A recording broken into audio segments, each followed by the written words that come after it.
The topic we're here to talk about today are the three fundamental interoperability problems that Verto's digital twin technology solves. We're very grateful to have Dr. Michael Anderson joining us as a speaker. We want to make sure that today's conversation is not a technology conversation. It's a what is the digital twin platform doing to help solve some of the clinical challenges associated with challenges or lack of interoperability, care coordination, and being able to easily track patient transitions. When we think about why interoperability doesn't work, there's usually, there's three major traps that we see projects sitting into. And so we're going to go through this, just the traps that happen. And, they're traps because well-natured projects are going to try addressing them. And what they do is they end up increasing in complexity and jeopardizing the ability for them to execute successfully.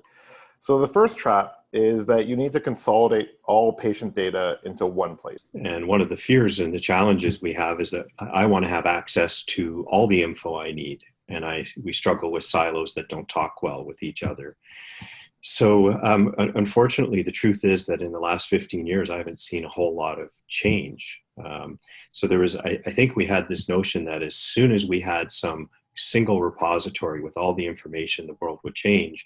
But the truth is, I haven't seen any true movement in that area. And I suspect the idea of having all the information in one place doesn't actually change any of the real issues. People in these projects think that all the data is needed, can actually completely bring a project to a standstill as they try normalizing disparate data sources between people. Well, the era we live in with EMRs is you can get to chart 1,000 easily. You can have this infinite ability to amass information. But sorting through that to find relevant information, to give me context, I don't need every page of a 1,000-page chart. I need some key information. And if I can't find that, having a massive amount of information where I can't find the relevant stuff, to me is as dangerous, as harmful, and as problematic as the information that doesn't talk to each other.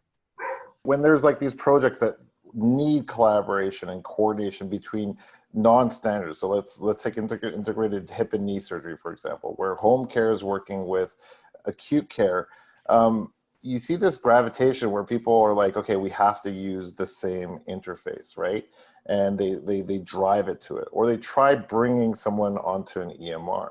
It also misses that a lot of systems are created for very specific purposes. And bringing everyone into the same EMR, the same platform, doesn't actually guarantee that they get the integration, the forward-facing entity that they need for their specific task. We came up with the digital twin platform is because we really realized that solutions tend to be created around buildings as opposed to being built around the patient. And we wanted to see what type of architecture would support that. So that's really where the digital twin helps us bypass a lot of the traps that we've talked about here. So, one of the big shifts that we're trying to do with the digital twin is we're trying to stop building integrations and interoperability around technology, and we're trying to build it around the patient and the clinical workflow. What is a digital twin? Well, we take the data that the systems create around each patient, and we combine that with an understanding of the workflow that a person or the flow that a patient has as they go through their disease or care journey. And then we combine that with an understanding of the stakeholders and the people around them to create this contextual understanding of data as a patient transitions through their care journey. And then understanding the relationships to determine how data needs to flow to people based on their relationship to that digital twin.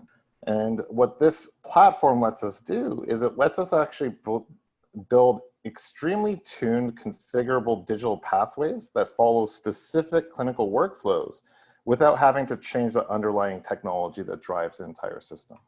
So I know that a visual is worth a million words. So literally the way that we use it is we can track a patient as they go through their flow. So we use a style called Kanban, which is or Kanban in the Americanized saying.